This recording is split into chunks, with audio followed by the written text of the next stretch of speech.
Hey, are you awake? If so, get out of the hospital quick, you useless wife. An unfamiliar man suddenly yelled at me as I was waking up. Excuse me, who are you? Are you sure you've got the right person? Upon hearing my words, the man seemed taken aback for a moment, but then quickly smirked. Huh, who the heck is this guy? Gives me the creeps. If you don't remember, that's fine. Just hurry up and get back home, useless wife, he said with a nasty remark and an unsettling grin, then left the room. What on earth happened to me today? Let me take you back to the worst day of my life, 2 years ago. My name is Hazel Thompson, a divorced 32-year-old. 2 years prior, at the age of 30, I woke up in a hospital bed surrounded by an eerie feeling. I couldn't understand why I was in such a place. No matter how hard I tried to recall, I couldn't remember anything before falling asleep. When I tried to sit up, a sharp pain shot through my head. Ouch! I touched my head and felt a bandage. Did I hurt my head? But why? Since waking up, my mind was filled with questions. While I was still confused, a man approached me. Hey, you awake? If so, get out of here, you useless wife! He glared at me and suddenly shouted. Excuse me, who are you? Are you sure you've got the right person? I didn't recognize the man and hesitantly spoke to him. My words made the man's eyes widen in surprise. He looked really mad, perhaps confusing me with someone else. I gave the man a friendly smile, hoping he'd realize his mistake and move on. That's what I thought, but instead of leaving, he looked at me with a puzzled expression. Do you not remember? Don't you know why you're here? I nodded honestly, and he smirked eerily. If you don't remember, I guess that's fine. If that's the case, no worries. Just hurry back home, you useless wife. Then he kicked my bed and stormed out of the room. Huh, who was that guy? Creepy, right? He definitely mistook me for someone else, but he sure acted like he owned the place. If he's someone's husband, that's just terrible. Lost in these thoughts, my mother entered the room as if swapping places with the man. Hazel, you're awake. Thank goodness. Tears filled her eyes as she rushed to me. Mom, I'm sorry for worrying you. I'm okay.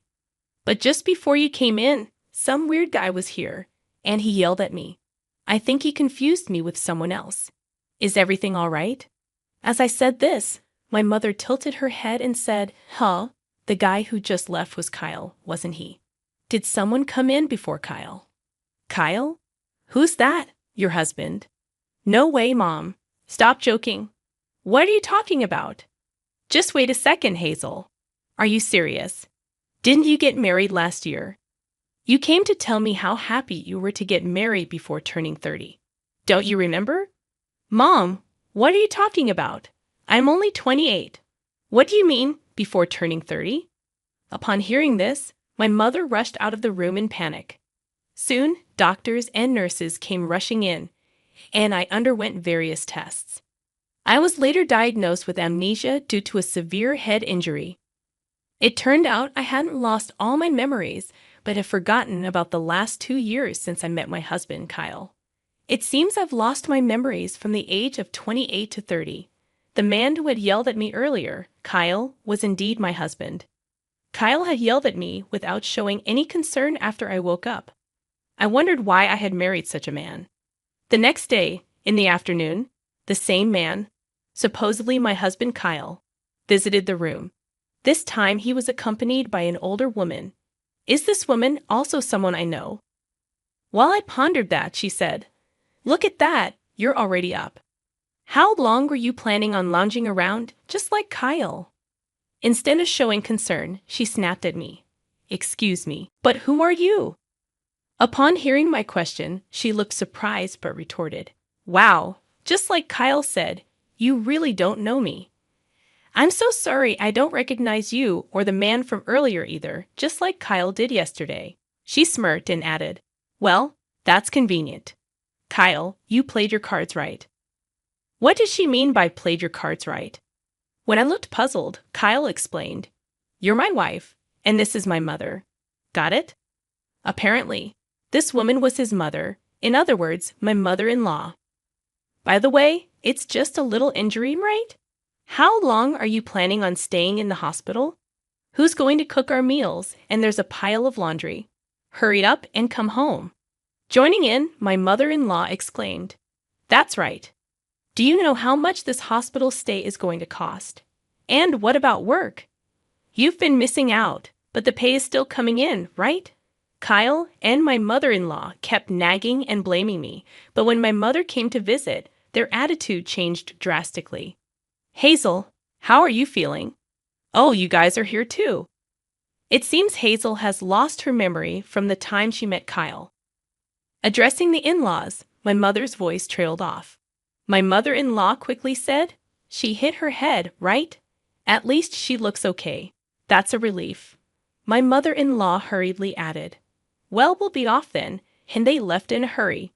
I asked my mother, "Did I really marry that man?" "Yes, Kyle has always taken great care of you, and your mother-in-law was kind too. After getting married, you moved to the Thompsons' family home. Until yesterday, we didn't hear anything from you. Out of the blue, we were told you had an accident. What's been going on? Why didn't you contact us?" "No, Mom, that's what I'm saying. I don't remember anything. What happened?" I replied with a laugh, but I couldn't shake off the unease. The Kyle and mother-in-law I met after losing my memory were nothing like the caring and kind people my mother described. Their attitude had completely changed once my mother arrived. They seemed more concerned about house chores and money than me. Wait, money. That reminds me. What's happening with my job, Mom? Speaking of which, you're still continuing your work as a tax consultant, right? You're still working there. Mr. Johnson was concerned and said you should take it easy for now. After graduating from college, you acquired your CPA license and you got a job at Johnson's CPA firm. That's a relief. You're still continuing with your job. But wait, right now, it should be the middle of a weekday. My mother is a stay-at-home mother, and I've been given time off from the CPA office to recover.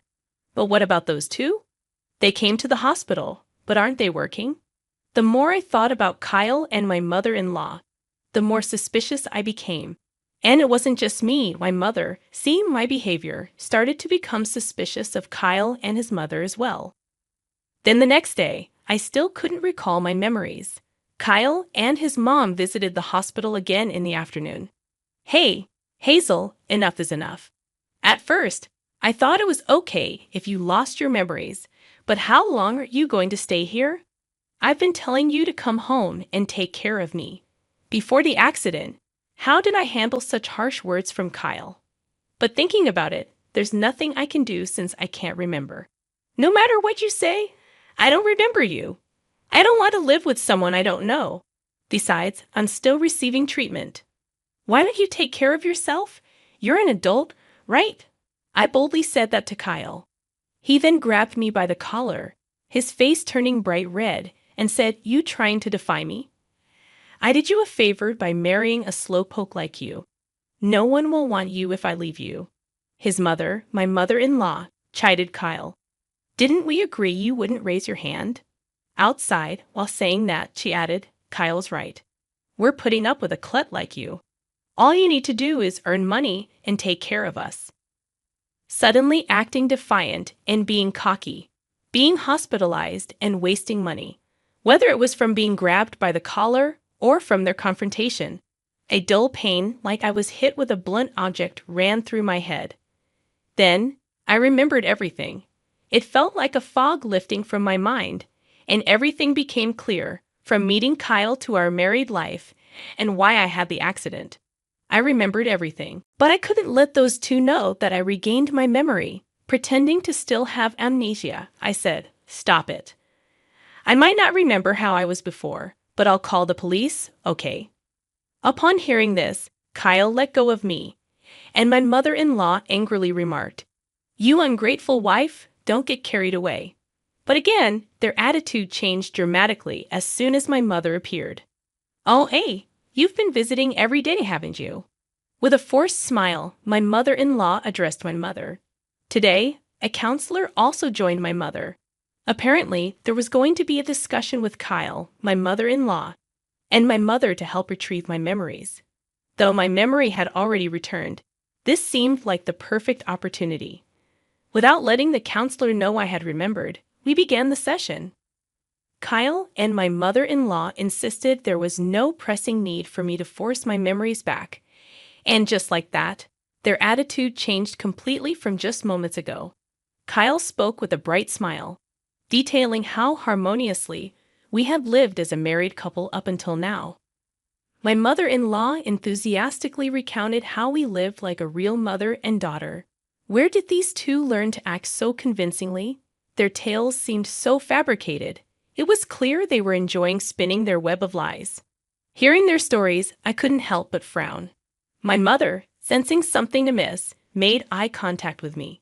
I felt sorry for the counselor, but when I asked if I could pose a question, she encouraged me to ask whatever I was curious about. I then asked Kyle and my mother-in-law how I'd always been a terrible wife. The counselor exclaimed in shock, "A terrible wife?" She exclaimed in surprise. My mother-in-law quickly retorted, "Hazel, what are you talking about? What's gotten into you all of a sudden? Huh, didn't you guys keep calling me a useless wife and klutz just yesterday and today?" "Oh my, we never said that." "Are you sure you didn't, Miss Shear? But you've been telling me to hurry home and do the chores, calling me a useless wife, and saying things like putting up with someone as useless as me, right? Am I being bullied by you?" Upon saying this, my mother-in-law, drenched in sweat, interjected, "Hazel, stop it. That's not true. My husband was like, that's right. Hazel and Mom always got along really well." The two of them were visibly flustered, far more than you'd expect if they really had a close relationship. I remember everything now from our marriage up until the accident. They always burdened me with all the household chores.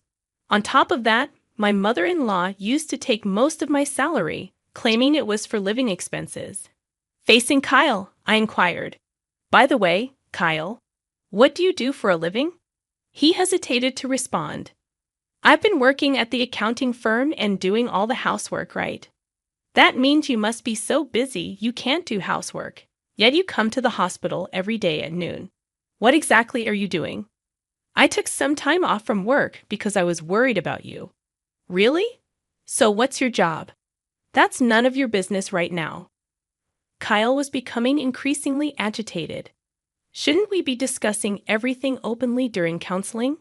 I looked to the counselor for support, and she gave Kyle a curious glance. Kyle, turning a deep shade of red, declared, "I'm currently out of work. What's wrong with that?" He shouted back defiantly, "So you're unemployed then? Does that mean your mother works?" When I asked that, my mother-in-law stammered, I am now." My mother-in-law began to get flustered. "So you're unemployed too. In our time, it was common for women to stay at home and look after the house. Your mother did the same thing. What's wrong with that?" I could see their true colors as their temper flared. No one's saying being unemployed is a bad thing. But if that's the case, why was I doing all the housework even though I was working, especially when both of you and Kyle had the time to share the chores? It just doesn't make sense to me.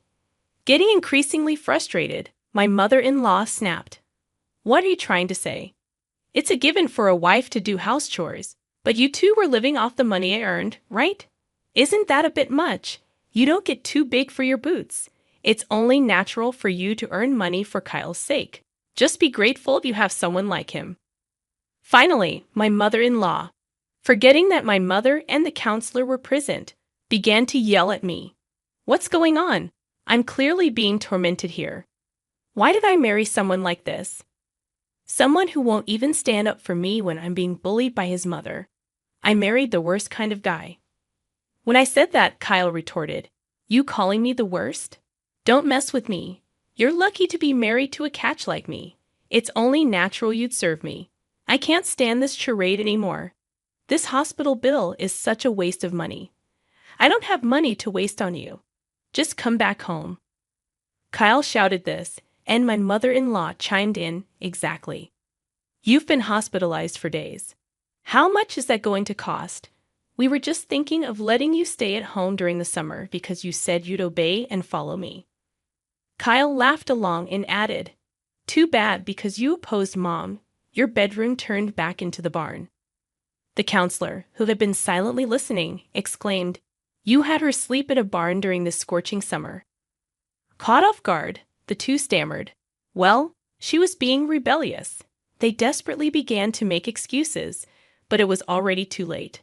Then my mother said, "What do you mean by making my daughter sleep in the barn?" She confronted my mother-in-law and Kyle with those words. Turning to the counselor, my mother inquired, "You've been recording all of this conversation, right?"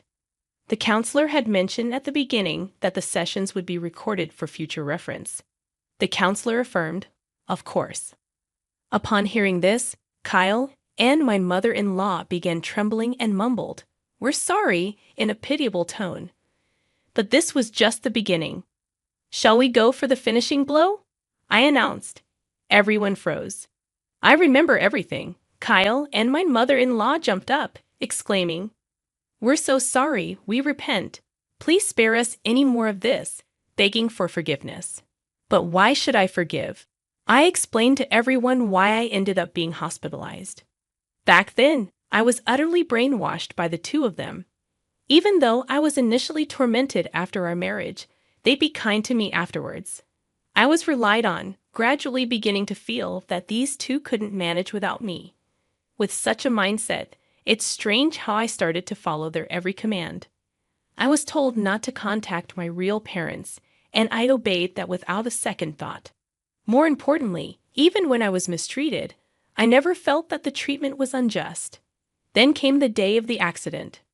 Kyle would always come to my workplace, partly to keep an eye on me.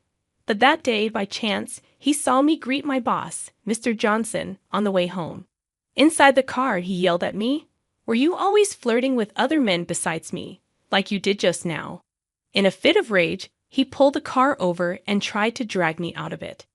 Even though I resisted desperately, Kyle pushed me so hard that I hit my head against the guardrail and fell onto the road. Ignoring me lying there, he drove away. Luckily, a passerby called an ambulance, and I was safely taken to the hospital. The reason for Kyle's smug smile when he realized I had lost my memory was his relief that it wouldn't be revealed that he was responsible for the accident. They probably came to the hospital not to visit me, but to make sure I hadn't regained my memory. It happened on a major street, and there are plenty of security cameras. If they check, they'll surely find footage of Kyle pushing me. If I report this to the police, Kyle will likely face charges. Frantically, Kyle pleaded, "I didn't mean any harm. I was just jealous. I'll treat you right from now on, Hazel. Please forgive me. You wouldn't want me to get arrested, right?" Unfortunately for him, after the accident and the temporary memory loss, the brainwashing had been completely undone. I calmly told Kyle, "Sadly, I no longer have any feelings for you. In fact, I genuinely hope you get arrested. Reflect on your actions while serving your time. Also, let's get divorced, and yes, I'll be asking for compensation." Kyle crumbled to the ground, murmuring, "No way," sobbing so intensely it was hard to believe a grown man could cry that much.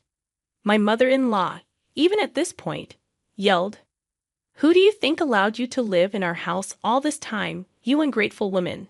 But in reality, it was me who had been feeding them with my salary. "You've been living off my paycheck all this time, haven't you?" I cooked, did laundry, cleaned everything. I won't be fooled anymore. Maybe before you scold me, you should think about how you're going to survive from now on. With that, it seemed reality finally hit my mother-in-law. She stammered, words escaping her as she broke down. Soon after, the police arrived due to my call and took Kyle away. During the investigation, he apparently admitted to his crime without any resistance. A few weeks after my discharge from the hospital, I immediately visited a law firm. I successfully divorced Kyle and managed to get a lump sum as compensation for the harm. I was advised to change both my workplace and residence for safety, so I got a new job at an accounting firm run by a colleague of Mr. Johnson. My mother and I moved near this new workplace. I never dreamed I'd be caught up with such a weird man and be brainwashed. But it's an experience nonetheless. I vow to be strong and not let anyone manipulate me like that again. to truly live my life for myself.